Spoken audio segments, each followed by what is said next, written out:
They say it's 5 centimeters per second. Huh? What is?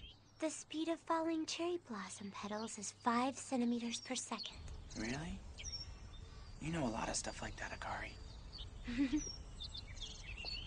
You know, they look just like snowflakes. I guess. Hey! Wait up!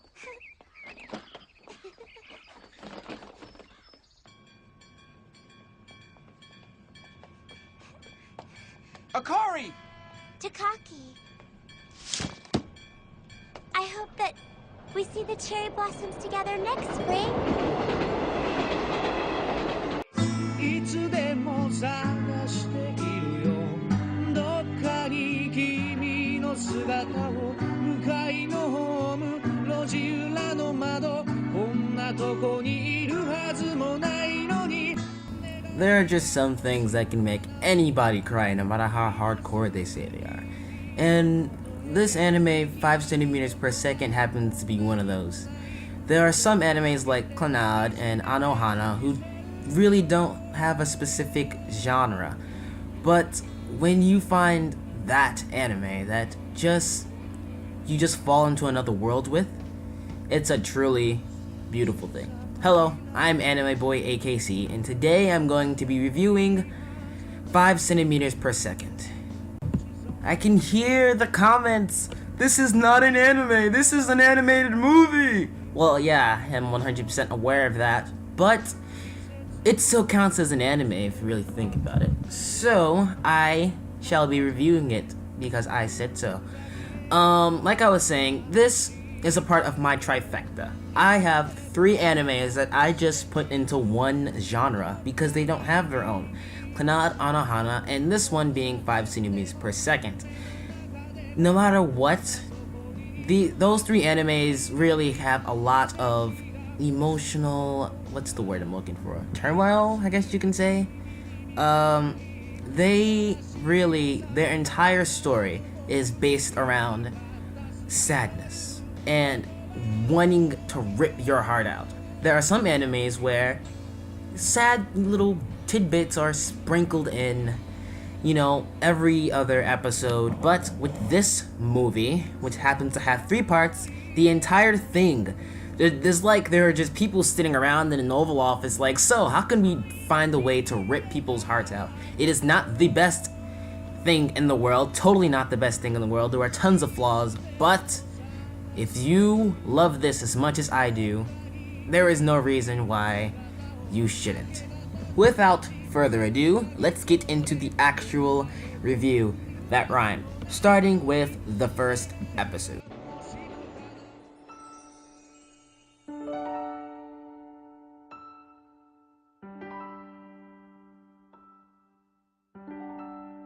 Dear Takaki Tono, I'm sorry that I haven't written for so long. One thing you need to know right off the bat about this anime is that it takes place in the 1990s, the early 90s, where there were no iPhones. Sorry, you just really need to know that, by the way. I was so confused. Anyway, part 1 is kind of telling you what's happened ever since what you saw in that little prologue thing at the beginning.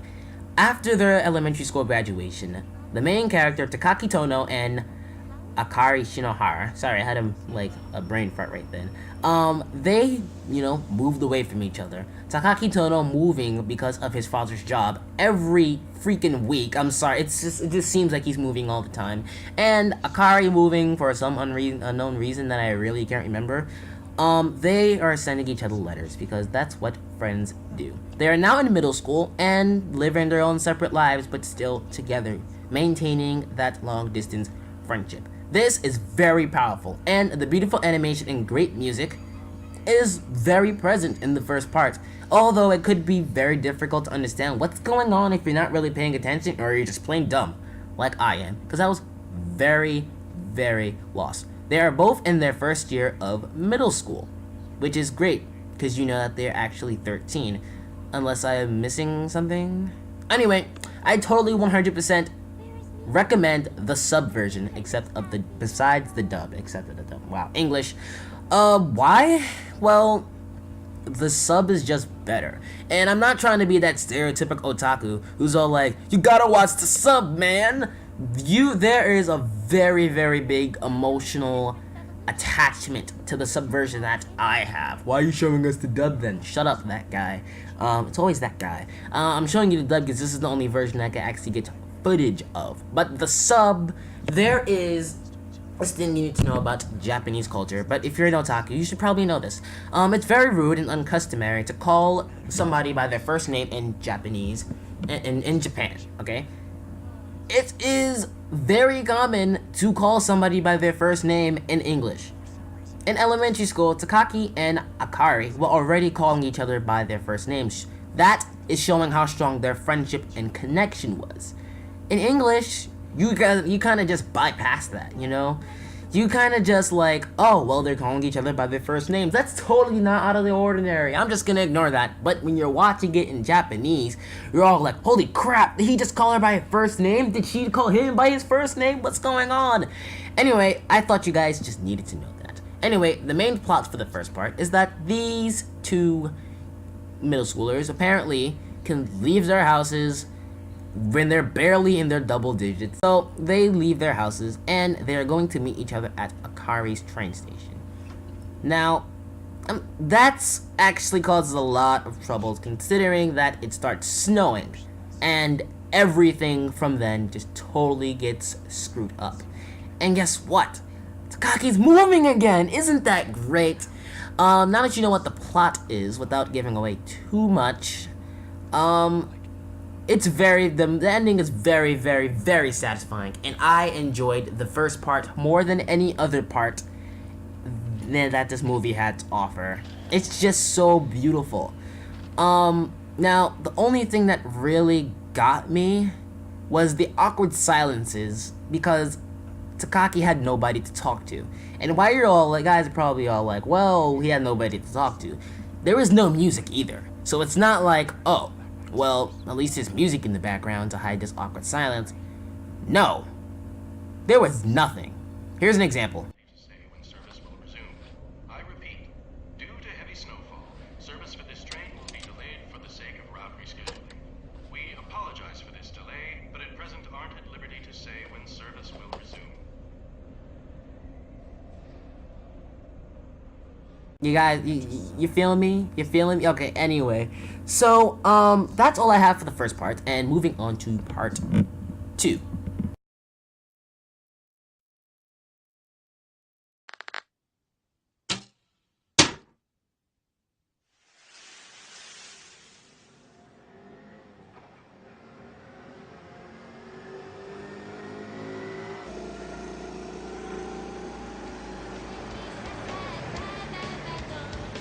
Kanai, you going after class too?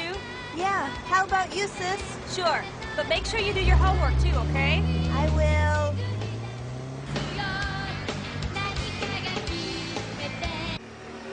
Part 2 was probably the least enjoyable part of the movie, just because the plot is really boring. The plot for this one is now that Tono is now in high school, but we are not actually following Tono. We're following his stalker, surfer friend, I guess? Anyway, it's very obvious that Tono has no interest in this girl, but she still loves him anyway. But it's very blatant that he has no idea or really even cares about her. Hey, Tono, isn't that your girlfriend? She's not my girlfriend. The only reason why I kept watching this is because I desperately wanted to know if Kanae, the girl we are following, was actually going to confess. And, that's the only reason why I kept watching. Also, did I mention that Kanae is a stalker? Because she is. The part 2 is really boring, yet mildly entertaining. There's no build-up, there's nothing to really keep you watching until the very end, and Tono gets little to almost no screen time. Like, isn't he the main protagonist? I know I criticized Sworda online for giving too many leeways to Kirito, the male protagonist, but dude, come on, he's only in there for at least 15 minutes. And the whole thing is 25 minutes. That's 10 minutes we're watching Kanae talking with her friends about Starbucks and okay, I'm sorry. But anyway, the ending is very, very, very satisfying. But everything before them was pretty unforgivable to begin with, that it was so bad that to the sense I could barely even enjoy the ending. And awkward silences. Lots and lots of awkward silences. Now, I'm gonna leave you with a little bit of more things to watch from part 2, mainly because I really talked about everything I wanted to talk about. And if I had to say this, the best, obviously, just hands down, the best acting job in this entire movie was actually Kanae's sister.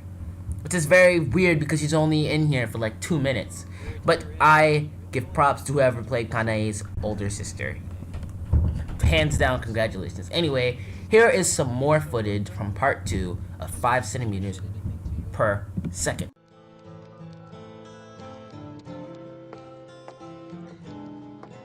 There you are. What'd you buy? Well, at first I couldn't decide, but then I thought, sometimes I see Tono writing emails to somebody. I can't help wishing that he was writing to me every time I see it.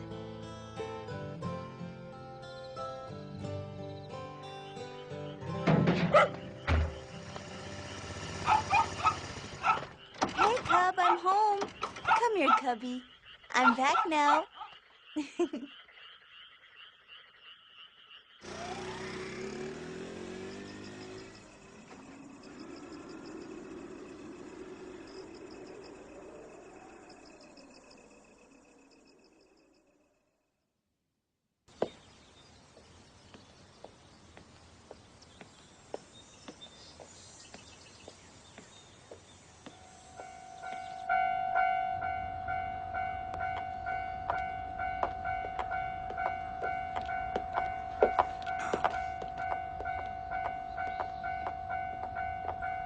I felt it strongly.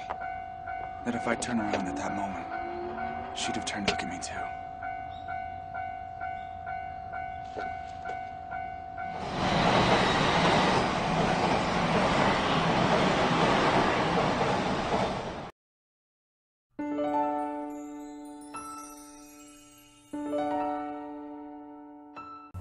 In the year of 2008, Tono was all grown up. It's assumed that he's graduated from high school and is now living in Tokyo. Like I said, tons of speculation on my part. And this is where things get a little bit confusing because they give you almost no glimpse to Tono's or Akari's life at all. They give you little bits and chunks, but they don't really give you too much to go off of. This is what I figured out, considering, without trying to spoil too much. Tono now has a job. I don't know what it is, but it seems to be along the lines of engineering or some sort. It's also assumed that Kanae apparently she went her own separate ways from Tono. Tono is still hung over Akari, but Akari is engaged to another man. And they do not interact with each other at all. What you saw before was me wanting to smash that train that went in between them with my bare fist. Also, Tono's getting over a nasty breakup, and the only way you can tell that is because the lady who was just at work, she kind of seems a bit ruffled, rattled a little bit, Like I said, there's almost no glimpse at Tono's or Akari's life, only little bits and pieces. But the ending song, One More Chance, or something along the lines of that, is amazing. I just cannot not love that song. It's probably one of the best things to come out of this movie, along with the first part, considering that the first part was stellar and amazing. The third part is great too, but the only reason why you're really watching is because you want to know if Tono and Akari get back together, and that is mainly the reason why I kept watching. And nonetheless, you are just captured and hooked in. You're just like, wow, Akari's with another man right now, but they can totally walk the same path like they did before. But they didn't. They obviously did not forget each other. it's pretty plain to see that they remember each other, which is not very, obvious in part 2 because they don't talk about each other. Tono doesn't talk about Akari at all. He acts like he doesn't remember her name. It's really confusing, part 2 and part 3, but very, very, very great ending. Very great. I love this anime, okay? One of the greatest things I have ever watched. And I hope you guys enjoy this little clip that I'm about to show you. Another clip? You're just being lazy so you don't have to talk anymore. Yes, I'm being lazy so I don't have to talk anymore. So I have nothing else to say about the third part. Nothing but positives.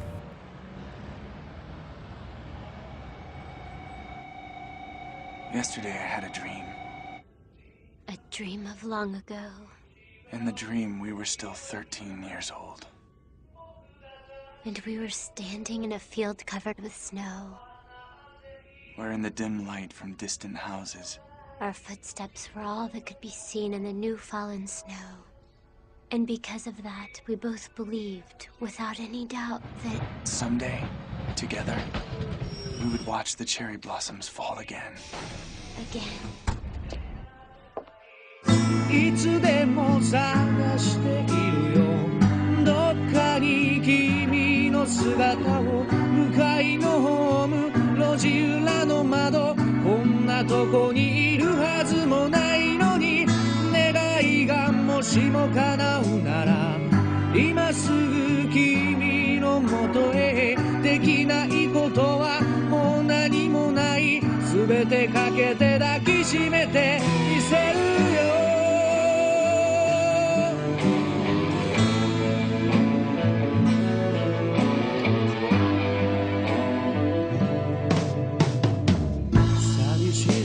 紛らすだけなら誰でもいいはずなのに星が落ちそうな夜だから自分を偽れないわ More time 季節よ移ろわないで One more time ふざけ合った時間よいつでも探しているよどっかに君の姿を交差点でも夢の中でもこんなとこにいるはずもないのに奇跡がもしも起こるなら今すぐ君に見せたい新しい朝これからの僕言えなかった好きという言葉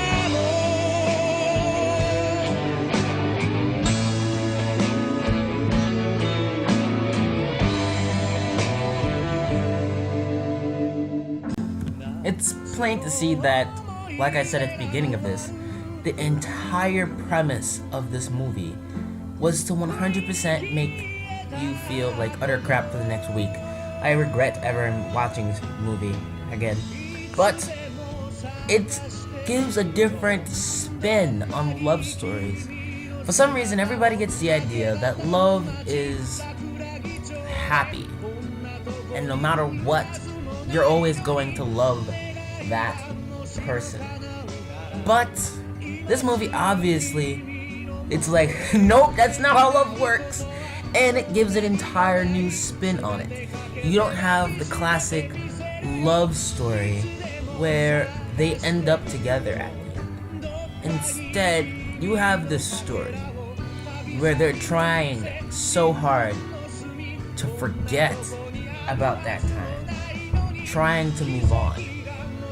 That, my friends, is what love is all about.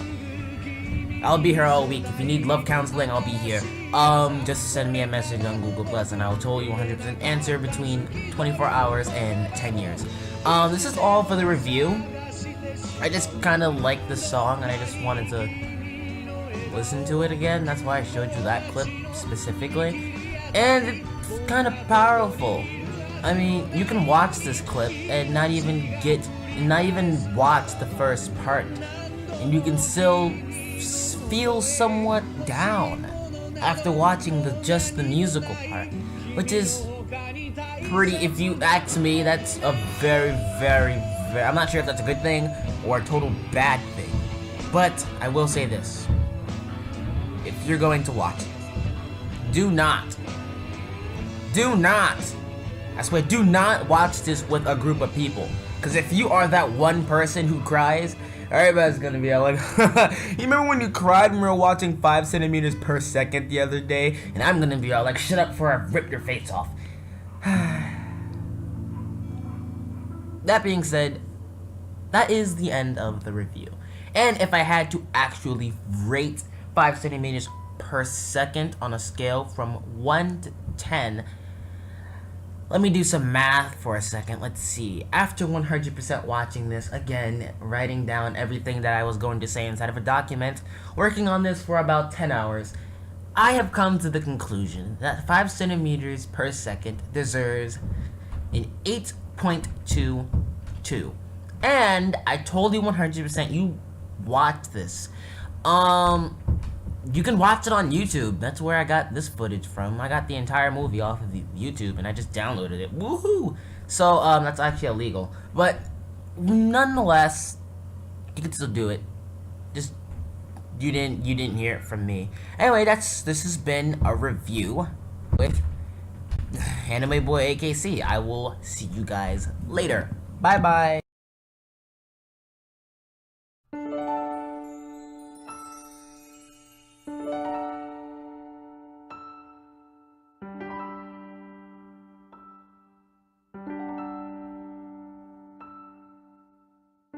For those who don't know, this is what actual cherry blossoms look like.